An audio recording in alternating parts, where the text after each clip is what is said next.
Donc, nous voici pour la troisième et dernière partie donc consacrée au Second Empire avec le thème, on dira, industriel, à savoir donc que la France va se lancer dans un grand programme industriel et tenter de rattraper son retard sur l'Angleterre et l'Allemagne.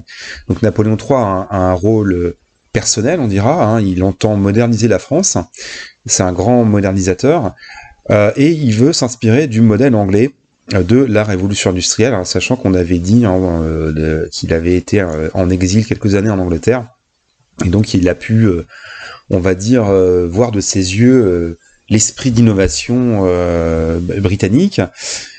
Alors il va d'abord pousser à la fondation de grandes banques pour donc, financer l'entrepreneuriat, notamment dans le domaine de la sidérurgie, des compagnies minières ou des compagnies de chemin de fer. Et donc des banques sont fusionnées, notamment la Société Générale, qui est encore maintenant la plus grande banque française. Et donc Napoléon III comprend bien sûr l'intérêt pour la France de développer le transport ferroviaire. Et la France va, dès la fin du XIXe siècle, avoir un des réseaux ferroviaires les plus modernes et les plus denses au monde. Encore maintenant d'ailleurs, une tradition ferroviaire importante en France. Donc voilà, Napoléon III en tout cas s'implique personnellement dans l'effort qui tend à l'industrialisation de la France.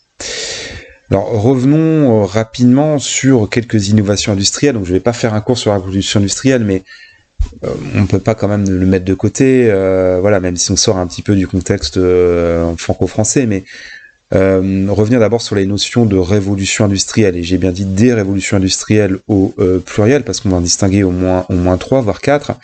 Donc la première, bien sûr, arrive à fin du XVIIIe en Angleterre avec l'invention de la machine à vapeur, donc en tout cas qui a été améliorée par James Watt, donc qui repose sur une source d'énergie qui est bien sûr le charbon de terre, qu'on appelle aussi la houille, et qui va permettre donc de mécaniser l'industrie, notamment l'industrie textile, et qui va révolutionner les transports, notamment bien sûr dans les bateaux ou les locomotives à vapeur. Donc voilà pour la première révolution industrielle. La deuxième, elle vient après la période proprement dite dont on parle, mais en tout cas elle vient à la fin du 19e, 1880-90, avec l'invention du moteur à explosion, du moteur on dira à essence, et également avec les premières on dira machines électriques, et aussi l'importance du pétrole. Donc voilà pour la deuxième révolution industrielle. La troisième, elle, on pourrait la dater plutôt des années 50-60 avec l'électronique, ce qu'on appelle le transistor, et certains parlent même maintenant d'une quatrième révolution industrielle avec la robotique et l'IA, l'intelligence artificielle. Enfin bref, il faut bien dire les révolutions industrielles, parce que parfois on parle de la révolution industrielle, mais voilà, comme s'il n'y en avait eu qu'une. Non, il y en a bien eu plusieurs.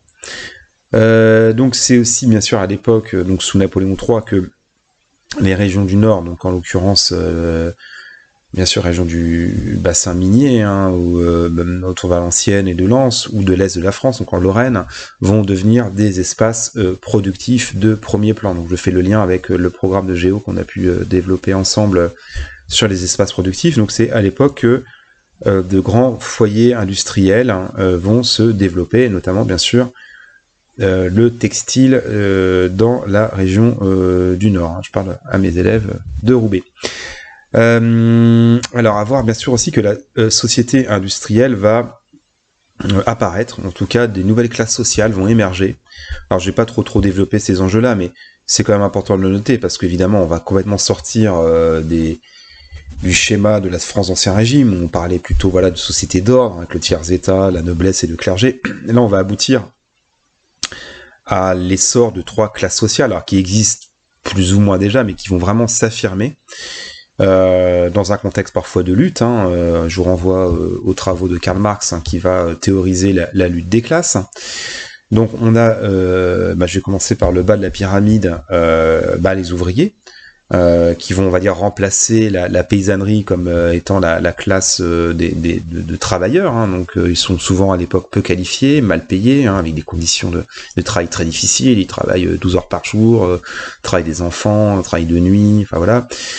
Alors beaucoup évidemment de ces ouvriers viennent dans les villes ou dans les usines depuis les campagnes, donc ce qu'on appelle l'exode rural. Donc c'est un phénomène évidemment très important en France.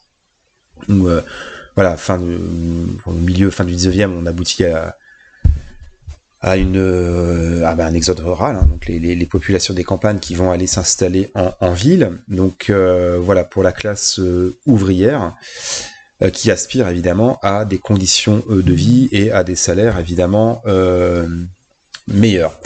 Alors à voir aussi qu'il y a l'apparition, là on pourrait le dire parce qu'elle n'existait pas en tant que telle, de ce qu'on va appeler la classe moyenne. Alors c'est un terme parfois un petit peu galvaudé, un petit peu fourre-tout. Alors c'est un terme qu'on retrouve aussi évidemment dans la société britannique, hein, ce qu'on appellera la middle class, avec d'abord on dira des employés qualifiés ainsi que des fonctionnaires. Donc ce sont plutôt voilà des gens, on va dire, plutôt modérés en termes politiques, plutôt attachés à la République, attachés aussi à la propriété. Donc ils se méfient, on va dire, du côté révolutionnaire trop à gauche des ouvriers. Ils se méfient aussi, on va dire, de la classe dominante.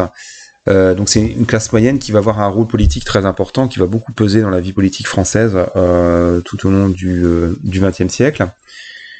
Et enfin, évidemment, c'est la bourgeoisie, donc qui va devenir vraiment la classe sociale dominante, qui va, on va dire, remplacer l'aristocratie, la vieille noblesse. Donc il y a toujours une aristocratie. Au XIXe siècle, on achète encore des titres de noblesse, hein, mais là c'est plutôt du prestige, hein, c'est plutôt acheter un nom, acheter, on va dire, un prestige. Mais évidemment, en termes financiers, en termes politiques, culturels, c'est la bourgeoisie qui domine l'ensemble de la société. Le 19e est vraiment le siècle du triomphe de la bourgeoisie, avec un esprit très, très particulier, un esprit, on dira, conformiste. Donc voilà, je ne vais pas rentrer dans les grandes théories sociologiques, ça sortira un petit peu des clous du programme, mais bon, voilà, en tout cas, une société française qui va commencer à radicalement changer, hein, avec une classe paysanne qui est en déclin, une aristocratie également, on va dire, en voie de disparition, et puis l'émergence donc de 3 nouvelles classes sociales dont on a parlé. Alors, je vais insister maintenant en deuxième partie sur le sort de Paris, donc la capitale évidemment qui va être radicalement transformée sous le Second Empire. Ça, c'est quand même intéressant de le noter. Alors, pour revenir au contexte dont j'ai parlé un instant, c'est que la révolution industrielle a poussé les populations rurales à chercher du travail dans les grandes villes, notamment à Paris. Et donc, la capitale connaît une situation de saturation démographique. Donc, pour vous donner une idée, elle a atteint le nombre symbolique du million d'habitants en 1850. Alors, là, actuellement, intramuros, à Paris, il y a 1,5 million d'habitants. Je ne parle pas de la grande banlieue, hein. Paris, intramuros, dans les 20 arrondissements, 1,5 million d'habitants. Donc, on n'a pas gagné tant que ça depuis, vous voyez, l'époque. Donc, ça veut dire que la ville est très, très, très peuplée. Sachant qu'elle était moins étendue, hein. Il y avait moins de quartiers, on y reviendra. Donc voilà, c'est une ville saturée, une ville surpeuplée. Elle a doublé, hein, de population en 50 ans. Hein, on parlerait d'une explosion démographique. Un peu comme dans les pays émergents actuellement. Donc on imagine bien, les infrastructures, les transports, les logements ne sont pas adaptés. Donc on y reviendra, mais il y a aussi un contexte épidémique, notamment une épidémie de choléra, enfin des épidémies de choléra. Donc ça c'est lié à c'est des maladies bactériennes, hein, de l'eau contaminée, qui a fait 40 000 morts en 1832 et 1859. Donc c'est une ville qui est insalubre, qui est sale, qui est aussi insécure. C'est aussi une ville qui a connu 3 révolutions, donc 1789, 1830, 1848.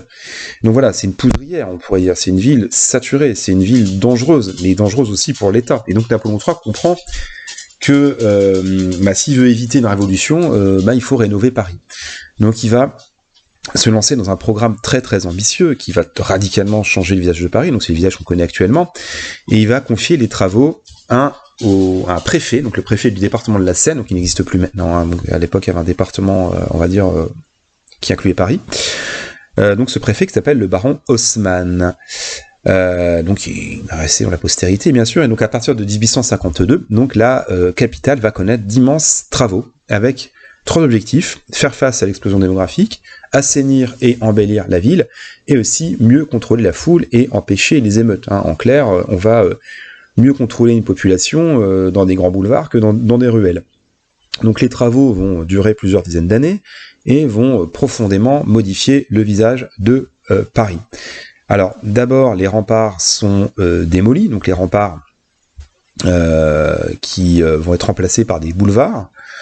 Donc ce qu'on appelle maintenant les grands boulevards à Paris, hein. C'était autrefois les remparts, les fortifications, donc ont été démolis. Alors il y a eu quand même des fortifications établies un peu plus loin, mais enfin voilà, on va dire les fortifications plus anciennes sont démolies.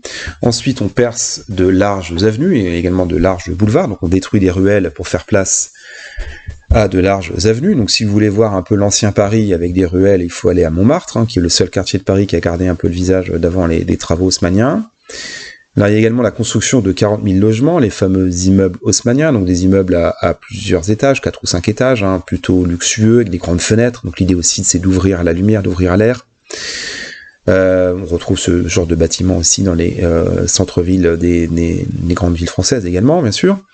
Là, il y a aussi quelques grands bâtiments symboliques, le plus connu étant l'Opéra de Paris, ce qu'on appelle le Palais Garnier, donc un style néoclassique, qui s'inspire, on va dire, de l'art de la Renaissance. On dira, voilà, c'est un style très typique du XIXe siècle. Ensuite, on a la construction d'un grand marché couvert dans le centre de Paris, c'est les Halles, hein, maintenant qui correspond au quartier de Châtelet-les-Halles, au centre de Paris. Alors attention, souvent on voit l'erreur, hein, la Tour Eiffel a été inaugurée en 1889, donc pour commémorer le centenaire de la Révolution. Donc c'est pas très très loin en termes chronologiques, certes, mais bon, c'est pas sous Napoléon III. Alors il y a aussi la construction de 2 nouvelles gares, hein. Je vous renvoie à l'idée tout à l'heure que j'avais développée par rapport au transport ferroviaire, avec Gare du Nord et Gare de Lyon. Alors il y a également de nouveaux poumons verts, hein, des parcs et jardins, Bois de Boulogne et Bois de Vincennes, hein. Il y en a d'autres aussi, hein, notamment des buttes de Chaumont. Alors à voir aussi, pour terminer, c'est que la commune de Paris va s'étendre. J'avais dit que la ville était saturée. Donc Paris va intégrer en fait des villages, des faubourgs, hein, qui étaient donc des petites villes autour, au pied des remparts, et donc qui vont devenir des quartiers à part entière. Donc comme j'ai cité tout à l'heure Montmartre, Belleville, Bercy, hein, on pourrait citer Passy, Auteuil, donc qui autrefois étaient des villes et qui vont être intégrées dans Paris. Donc Paris va s'étendre, elle va gagner quasiment un tiers de surface, en intégrant d'anciens villages, donc le plus connu étant bien sûr Montmartre ou Belleville aussi, hein, voilà. Donc d'anciens villages intégrés dans Paris. Alors à voir aussi qu'il y a d'immenses travaux d'assainissement des eaux usées, hein, qui étaient vecteurs de maladies bactériennes, je vais parler du choléra tout à l'heure, et il y a 600 km d'égouts qui vont être construits sous la voie publique. Donc il faut voir que dans Paris, en parallèle on va dire des rues, il y a un réseau en souterrain, en sous-sol, hein. Il y a même des noms des rues, ça peut même se visiter, hein. Il y a même les noms des rues indiqués dans les égouts de Paris. Donc un immense réseau d'égouts pour assainir la ville. Alors à voir aussi que l'eau potable à l'époque est amenée depuis les rivières du bassin de la Seine et de la Marne, avec notamment le percement du canal de l'Ourcq, et également la création d'un immense aqueduc. Donc c'est l'idée aussi bien sûr d'amener l'eau potable dans la ville. Donc voilà, Paris va être radicalement transformer, moderniser et avoir le visage que l'on connaît actuellement. Voilà, donc je vais m'arrêter là-dessus, donc sur le Second Empire, hein. Donc là j'ai pas forcément fait un plan chronologique, hein, j'ai fait plutôt un plan thématique. Voilà, j'espère que ça vous a intéressé, que ça vous aidera pour éventuellement vos évaluations et votre pérégrination en histoire. Je vous dis à bientôt et merci.